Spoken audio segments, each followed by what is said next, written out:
সংসারে শান্তি আছে। বিবাহ করানোর পরে ছেলেকে বিবাহ করাইছে, 2 দিন পরে সন্তান কি হয়ে যায়? আলাদা হয় না নাই গো? 2 দিন পরে আলাদা হয়ে যায়। কারণটা কি? সন্তানকে বিবাহ করাইলে 2-3 মাসও থাকতে পারে না, অল্প কয়েকদিন পরেই তারা কি হয়ে যায়? আলাদা হয়ে যায়। তার কারণটা কি? আলাদা হওয়ার কারণটা কি? একটু চিন্তা করে দেখুন, ডিপলি মাইন্ডে চিন্তা করে দেখুন, দুনিয়ার বুকে আমাদের অভাবটা কোন জায়গার মধ্যে।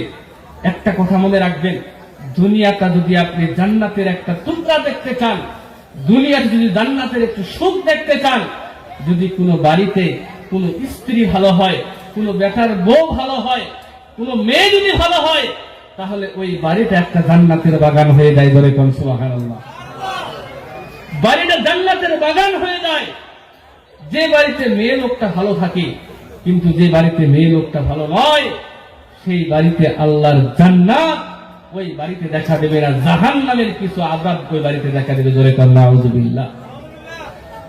আমার ভাইরা, আমার বাবাজিরা, একটা কথা সব সময় মনে রাখবেন, ছেলে যখন বিবাহ করাবেন, মেয়ে যখন বিবাহ দিবেন, 2টা বস্তু, দুইজনের একটা বস্তু সবসময় মনে রাখতে হবে। আজকে যদি কোনো বাড়ির থেকে কোনো বাবা, কোনো মা, কোনো ছেলে, কোনো মেয়ে যদি বিবাহ করানোর জন্য যদি দেখতো ছেলেটা নামাজ পড়ে কিনা নাই, ছেলেটার ভিতরে দিন আছে কিনা নাই, তাহলে যুবকগুলো টাকার পিছনে ছোটা বাদ দিয়ে 5 ওয়াক্ত নামাজ মসজিদের মধ্যে গিয়ে নামাজ আদায় করতে পারে। সুবহানাল্লাহ। যদি ছেলের দিকে দেখতো ছেলে 5 ওয়াক্ত নামাজ পড়ে কিনা নাই, ছেলের ভিতরে দিন আছে কিনা নাই, এটা যদি দেখতো কোনো মেয়ের বাবা মা, তাহলে ওই ছেলেটা, প্রত্যেকজন ছেলে নামাজি হয়ে যেত। কারণ সকলেই জানতো যে যদি ভালো মেয়ে যদি আমরা বিবাহ করতে চাই, তাহলে আমাদেরকে নামাজি হইতে হবে। ভালো মেয়ে যদি বিবাহ করতে চাই, আমাদেরকে নামাজি হইতে হবে। এখন বর্তমান ছেলের যদি ভালো ইনকাম না থাকে, হাই ফাই যদি কন্ডিশন না থাকে, ওই ছেলেদের কাছে মেয়েদেরকে দিতে চাই না। কথা বলেন ঠিক না নাই? যে ছেলের কামাই নাই, রোজগার নাই, ওই ছেলের কাছে কোনো মানুষ দিতে চাই না মেয়েকে। যদিও ছেলেটা নামাজি, যদিও ছেলেটার মুখে দাঁড়িয়ে আছে, যদিও ছেলেটা সুন্নতের মধ্যে আমল করার চেষ্টা করে, যদিও ছেলেটা কোরআন করে, যদিও ছেলেটা সুন্নতের पैरवी করে, তাও ওই ছেলেটার কাছে কোনো মা বাবাই মেয়েকে দিতে চায় না। আর ছেলে যখন বিবাহ করাবে, ছেলে বিবাহ করানোর সময় বাবারা কি দেখে, মায়েরা কি দেখে, ছেলেরা কি দেখে, যুবকরা? মেয়েটার সৌন্দর্য আছে না নাই, রূপ সৌন্দর্য আছে না নাই, গুণ থাক আর না থাক, ওই দিকে কোনো দিনও কোনো সময় কোনো বাবা মা, কোনো মেয়ে, কোনো ছেলে ওই দিকে ভ্রুক্ষেপ করে না।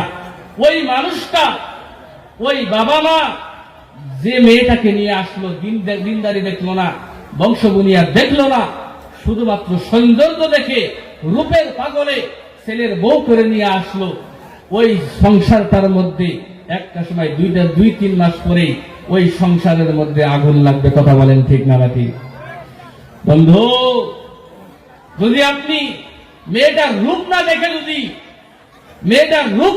যদি আপনি মেয়েটার পর্দা দেখতেন, মেয়েটার গুণ দেখতেন, মেয়েটার বংশ বুনিয়াদ দেখতেন, তাহলে প্রত্যেকটা মেয়ে রূপ সৌন্দর্যের মধ্যে চর্চা না করে প্রত্যেকজন মেয়ে পর্দানিশী হয়ে যেত। কথা বলেন ঠিক না ঠিক? কথা বলেন ঠিক না ঠিক? আমার কথা কি বোঝা যাচ্ছে? বোঝা যায়? বন্ধু আমার, পৃথিবীর বুকে আমাদের জিন্দেগিটা পরিবর্তন করা লাগবে। আমাদের জিন্দেগিটা পরিবর্তন করা লাগবে।